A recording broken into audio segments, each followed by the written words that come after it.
The Voidwatcher satellite picked up the signal 3 days before humanity realized they were no longer alone in the universe. Commander Elowen Vask stood frozen before the holographic display, her silver eyes reflecting the orbital view of Earth, a fragile blue marble suspended in darkness. Around her, the crew of the Galactic Council scout ship Revelation maintained respectful silence. They'd found another technological species, one that had somehow remained hidden from Council scans for centuries. Primitive nuclear propulsion, rudimentary orbital stations, and atmosphere-dependent aircraft. Science Officer Dravix muttered, six-fingered hands dancing across the control panel. They've barely left their gravity well. And yet, Elowen countered, they've managed to blanket their planet with a communications network more dense than anything in the 12 systems. Look at the data flow, it's staggering. The Council had strict protocols for first contact. Observation, assessment, careful introduction. The process typically took decades. But something about Earth made Elowen uneasy. Not its military capabilities. Those were laughable compared to even the smallest Council member species. No, it was the speed of their advancement. Compare their technological progression to standard developmental models, she ordered. The AI projected a comparison chart that made several crew members gasp. This can't be right, Dravix whispered. They've compressed 5,000 years of development into 3 centuries. Elowen's antennae twitched, a sign of deep concern in her species. Communications officer, prepare a priority message to the Council. We need a containment fleet. Containment? Questioned Navigator Pellix. Isn't that excessive for such a primitive world? Elowen zoomed the display to focus on Earth's moon, where humans had established a small research outpost. The Phyrexian Empire took 800 years to go from discovering fission to interstellar travel. The Holland Confederation took 200. Based on their current trajectory, these humans will reach that point in less than 50 years. That's impossible, Dravix protested. Is it? Elowen countered. Their wars alone have driven technological innovation at rates that defy our models, and unlike most species, they don't pause to consider consequences. They simply create and deploy. Their primitive AI networks already surpass early Council designs. What alarmed Elowen most wasn't Earth's current capabilities, but what the models predicted if left unchecked. The Galactic Council had encountered 212 spacefaring species in its million-year history. None had shown Earth's terrifying potential for rapid advancement. On Earth, Dr. Martina Ochoa stood before the United Nations Space Commission, unaware her discovery would change humanity's place in the cosmos forever. The signal is definitely artificial, she explained, pushing her glasses up with a trembling hand. We've detected a vessel in lunar orbit that doesn't match any known Earth government's design or capabilities. The room erupted in controlled chaos as military officials demanded immediate action, scientists called for caution, and politicians worried about public panic. Admiral Ren Kagawa silenced the room with a sharp gesture. Dr. Ochoa, in your professional opinion, do these visitors pose an immediate threat? Martina hesitated. They've made no aggressive moves. They're simply watching. For now, General Dmitry Volkov muttered. We should ready the orbital defense platforms. With all due respect, those platforms would be useless against a species capable of interstellar travel, Martina countered. In the darkened room, Ambassador Keone Ibarra spoke for the first time. Perhaps we should consider that their hesitation to contact us isn't fear, but evaluation. They're deciding what to do with us. Little did humanity know that hundreds of light years away, the Galactic Council was already voting on Earth's fate, with containment and quarantine the most popular options. Neither humans nor the Council could have predicted what would happen when the two civilizations finally met. But one thing was certain, the galaxy would never be the same. Humans aren't ready for integration. High Counselor Ixora's proclamation echoed through the vast chamber of the Galactic Council, her 12 eyes blinking in sequential frustration. The three-dimensional projection of Earth rotated slowly at the center of the room, as representatives from 500 stellar nations observed the young species with a mixture of curiosity, concern, and outright fear. The quarantine shield will be activated within one rotation, she continued. Earth will remain isolated until they've proven they can handle interstellar responsibilities. Ambassador Tolvek of the Russian hegemony raised his crystalline appendage. And if they attempt to break the quarantine, the shield will repel any attempted departure from their solar system, Ixora explained. Non-lethal, but absolute. What the Council couldn't predict was humanity's response to the massive energy field that suddenly encased their entire solar system. When the iridescent barrier appeared, stretching from beyond Pluto's orbit to just outside Mercury's path around the Sun, Earth's nations didn't respond with fear or diplomatic overtures. They treated it as a puzzle to be solved. It's not solid, Dr. Nisha Kothari explained to the hastily assembled International Space Coalition. A brilliant quantum physicist, she had abandoned sleep for 3 days studying the barrier's properties. It's a complex energy matrix that selectively blocks matter while allowing light and certain radiation to pass through. General Lorenzo Escobar leaned forward. Can we break it? Nisha's exhausted smile caught everyone off guard. Better. I think we can understand it. Within 6 months, humans had reverse-engineered aspects of the quarantine technology. Within a year, they'd replicated a miniature version in laboratories across Earth.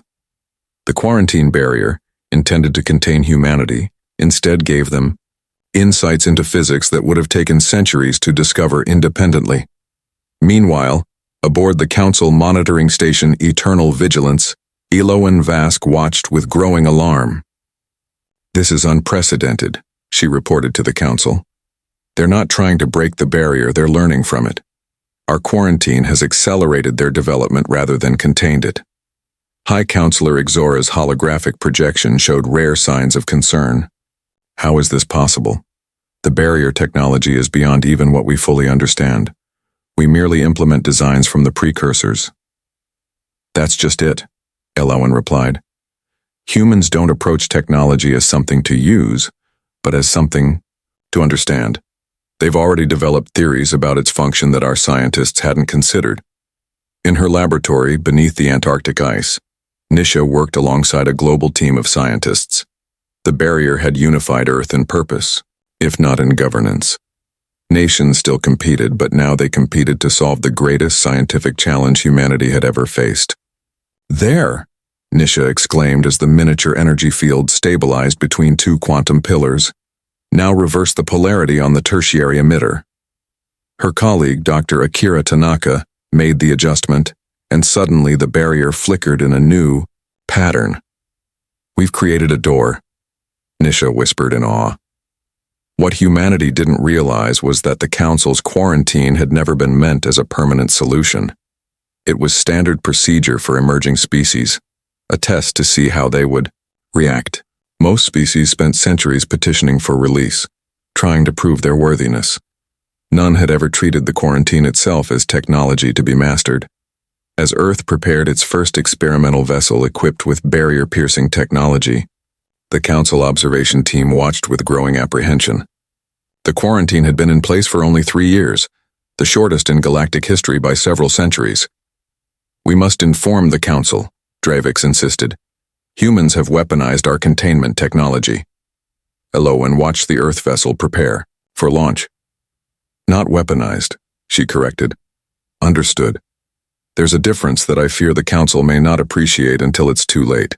The experimental vessel Prometheus hovered at the edge of the quarantine barrier, its hull gleaming under the distant sun.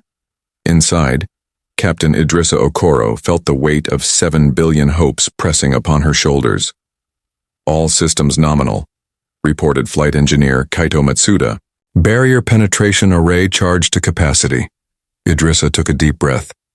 Commence countdown. The technology they were about to test had evolved from studying the very barrier meant to contain them. Earth's finest minds had collaborated across political boundaries, religious divides, and cultural differences with singular purpose to break free. 3, 2, 1. Initiation. The Prometheus shuddered as its specially designed emitters created a localized distortion in the barrier. not so much punching through it as convincing a small section that the ship belonged on the other side. For a breathless moment, nothing happened. Then stars shifted as the vessel slipped through. Barrier transition successful, Kaido announced, his voice betraying carefully controlled excitement. We're outside the quarantine zone. The celebration on Earth was short-lived. 6 Council enforcement vessels decloaked around the Prometheus, weapons trained on the small human ship. Unidentified vessel, came the transmission in perfect English. You have violated Galactic Council Quarantine Directive 5591. Power down immediately. Idrissa had been prepared for this possibility. This is Captain Idrissa Okoro of Earth Vessel, Prometheus. We come in peace and seek diplomatic dialogue. On the Council flagship, Commander Aloan Vask observed the human vessel with grudging admiration. They shouldn't have been able to penetrate the barrier for at least another century. We should destroy them now, urged Security Chief Grelix, a member of the warlike Torlak species. Send a message. And confirm their suspicions that we mean them harm? Aloan countered. No, the Council's directive is clear. Enforcement. Without escalation. What happened next changed the course of galactic history. Instead of surrendering, the Prometheus transmitted a massive data package to the Council vessels, and simultaneously to Earth. It contained everything humans had learned about the barrier technology, along with theoretical applications that had never occurred to Council scientists. They're sharing their research? Dravix asked, bewildered. Aloan studied the data with growing astonishment. This is unprecedented. These theories about manipulating subspace, they're crude but innovative. Some of these applications never occurred to our scientists. It's a trick, Grelix insisted. No, Aloan said slowly. It's a negotiation. They're showing us they have value. On the Prometheus, Idrissa waited calmly. Earth strategy had been hotly debated.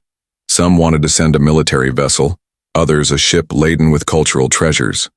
In the end, they chose to lead with knowledge. If they're advanced enough to build that barrier, Idrissa had argued, then they won't be impressed by our weapons or our art, but new ideas. Those transcend technological gaps. The gamble paid off. After 23 tense minutes, the Council vessels powered down their weapons. Earth vessel Prometheus came, Aloan's voice. The Council will receive your diplomatic envoy. No one on either side realized it then, but humanity had just accomplished something unprecedented. They had earned respect, not through military might or economic power, but through intellectual contribution. As the Prometheus docked with the Council flagship, Idrissa prepared to become humanity's first ambassador to the stars. Behind her, Engineer Kaido worked furiously, already adapting the ship's systems based on what they'd observed of Council technology. This pattern, observe, understand, improve, would soon become humanity's signature in galactic affairs, and the Council was entirely unprepared for it.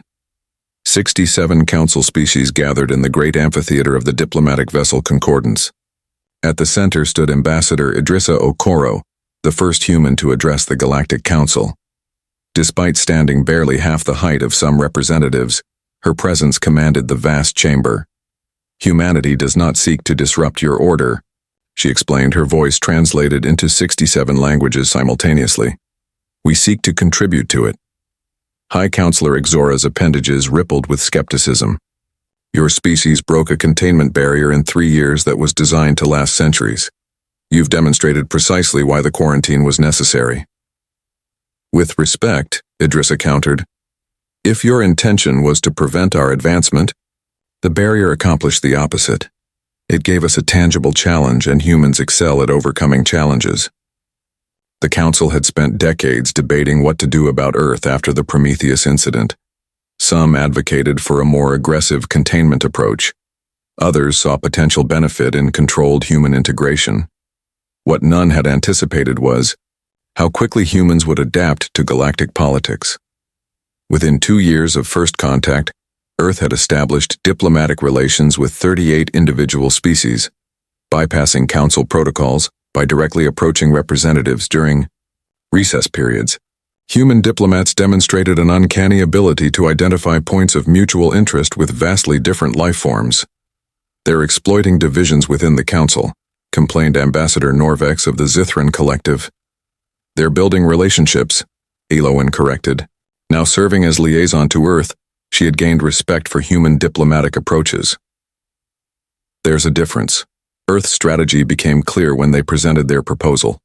A limited alliance structure allowing exchange of certain technologies and cultural knowledge, with Earth offering innovations in material science and computational approaches in return.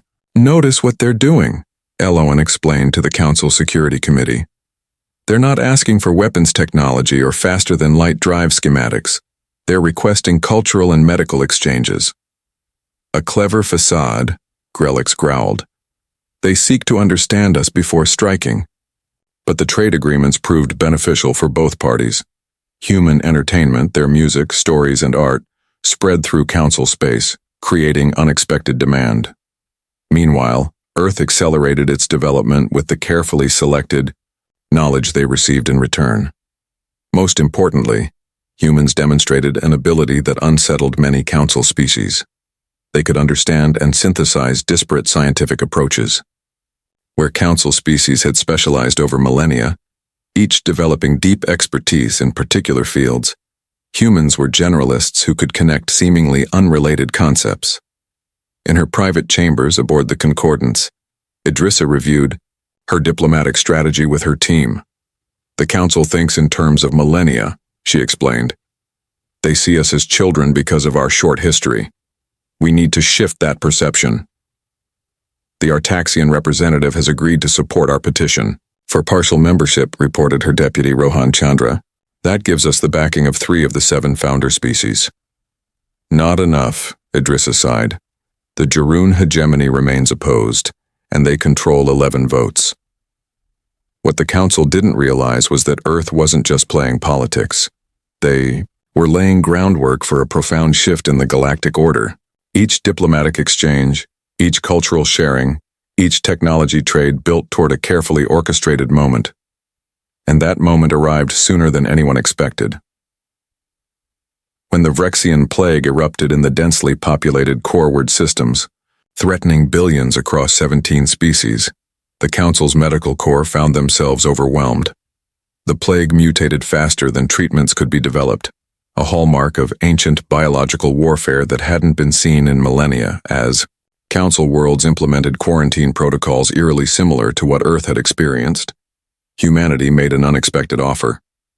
Our medical ships can deploy immediately, Idrissa announced to the Emergency Council session. Earth has extensive experience with rapidly mutating pathogens. The Council hesitated, suspicion warring with desperation. Why would you help species that sought to contain you? High Counselor Ixora asked. Idrissa's answer was simple. Because that's what neighbors do. Human medical ships deployed alongside Council forces, bringing with them a perspective on disease that the longer-lived, more stable Council species had never needed to develop. The galaxy was about to discover just how uniquely suited humans were to face certain challenges, and how their presence would irrevocably alter the balance of power among the stars. The Vrexian plague tore through 17 worlds with devastating efficiency.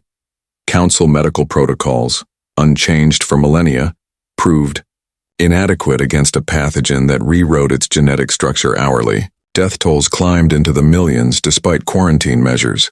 Aboard the human medical vessel Nightingale, Dr. Orion Nkosi reviewed the plague samples with a growing sense of recognition. This isn't random mutation, he explained to the mixed human-alien medical team.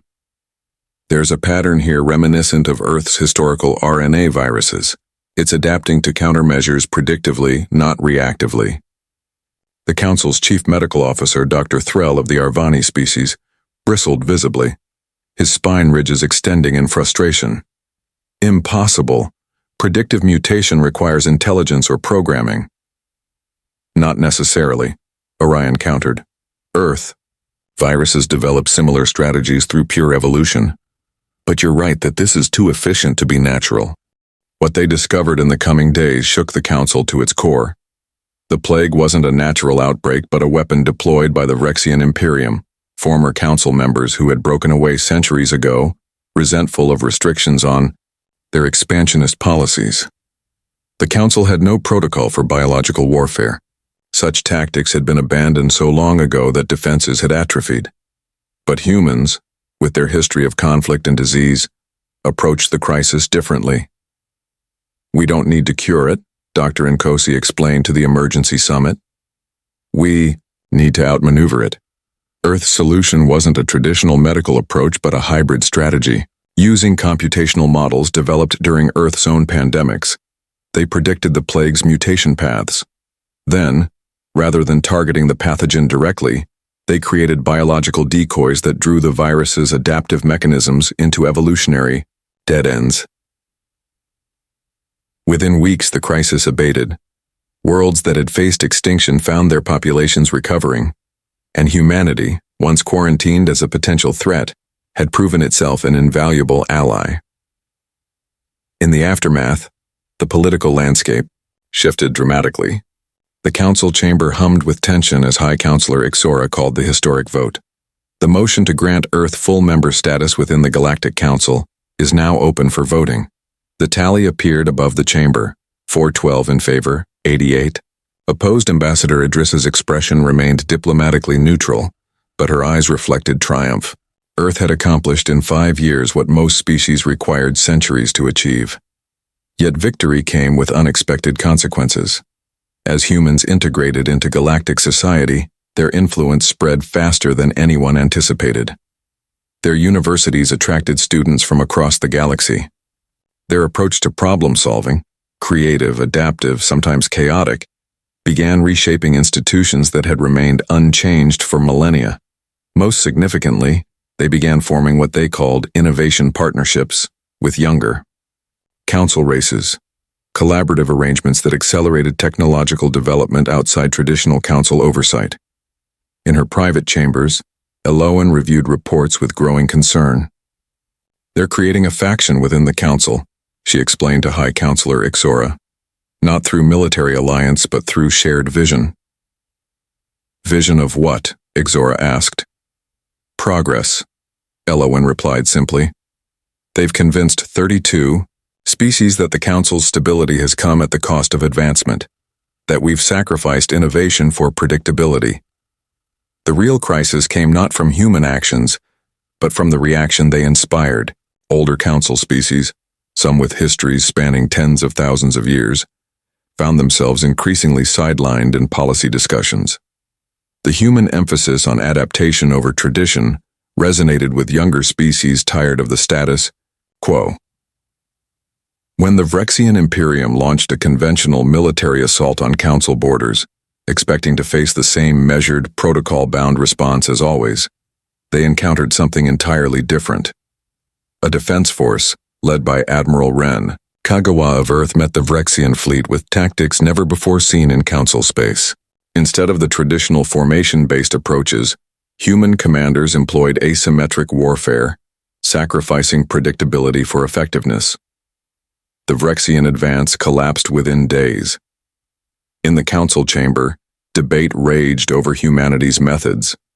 "They violated 17 different combat protocols," protested the Jarun representative, "and saved billions of lives," countered a younger council member. As the galaxy watched, the balance of influence tilted inexorably toward Earth and its allies, not through conquest but through something more profound. A fundamental reimagining of what galactic civilization could become. And the most astonishing realization for the elder council members? Humans weren't seeking to destroy the old order, they were trying to revitalize it. The 300-year anniversary of First Contact transformed the entire galactic core into a celebration ground. Ships from 2,000 worlds converged on the council capital, their diverse designs reflecting the changed nature of interstellar society. Admiral Zara Okoro, great-granddaughter of humanity's first ambassador, stood on the observation deck of the Earth diplomatic vessel Unity, watching the spectacular light displays illuminating the void between worlds. 3 centuries, mused Archon Elawan, now in the winter of her long life, her once silver eyes clouded with age. "It feels like mere moments." "For you, perhaps," Zara smiled. "For humanity, it's been generations." The galaxy they observed bore little resemblance to the rigidly structured council space of 3 centuries past. Where once had been stagnation masked as stability, now thrived a dynamic interstellar community. The council still existed, still governed, but its nature had fundamentally changed. Humans had never conquered the stars through military might. They had done something far more profound. They had introduced the concept of continuous improvement to a civilization that had forgotten how to change. The precursor artifacts in the Sagittarius arm have been successfully activated, reported Science Director Karim Nkosi, descendant of the doctor who had helped end the Vrexian plague. They're yielding data about stellar formation that contradicts thousand-year-old models. "Have the Jeroen representatives accepted the findings?" Zara asked. "Not yet," Karim grinned. "But they've agreed to review the evidence. That alone would have been unthinkable in the old council. This was humanity's true contribution to galactic society, not their technology or their military strategies, but their unwillingness to accept limitations. Where council species had built a civilization focused on preserving what they had, humans constantly asked what could be.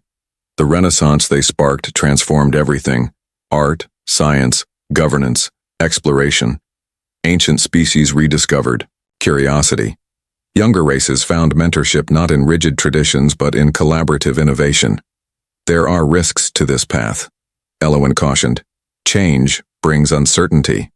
The old council valued predictability above all and achieved perfect stasis, Zara replied. "A beautiful crystal frozen in time. We preferred a garden, sometimes messy, always growing." The greatest testament to humanity's influence wasn't written in military victories or territorial claims. It could be seen in the thousands of mixed-species crews exploring uncharted regions, in the flourishing of scientific advancement, in the cultural explosions across formerly rigid societies. Humans had done what no military conquest could achieve. They had changed how the galaxy thought about itself. On distant worlds, children of species that had once feared humans now grew up collaborating with them. Technologies once hoarded by elder races now spread through open development networks. The barriers between civilizations, both physical and cultural, had not been torn down, but transformed into bridges. As celebrations continued across Council space, Zara received an urgent communication from Earth Command. "We've detected unusual energy signatures beyond the outer rim," her officer reported. "Patterns unlike anything in Council records." Zara exchanged glances with Elowen. Both understood the implications immediately. "A new species?" Elowen asked. "Or something older," Zara replied thoughtfully. "Perhaps the precursors themselves.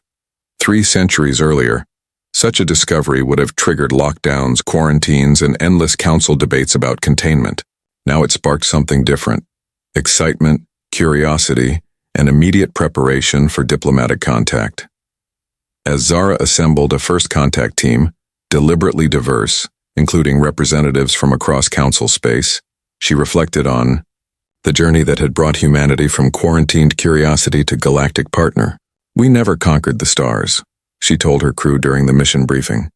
"We joined them, challenged them, sometimes frustrated them, but ultimately, we reminded them how to grow."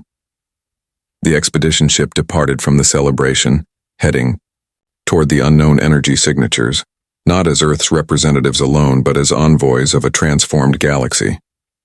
Behind them, the lights of the anniversary celebration illuminated the void, a testament to a truth that had changed the course of galactic history. True conquest comes not from domination, but from inspiration. The galaxy had not fallen to humanity. It had risen with them. The end.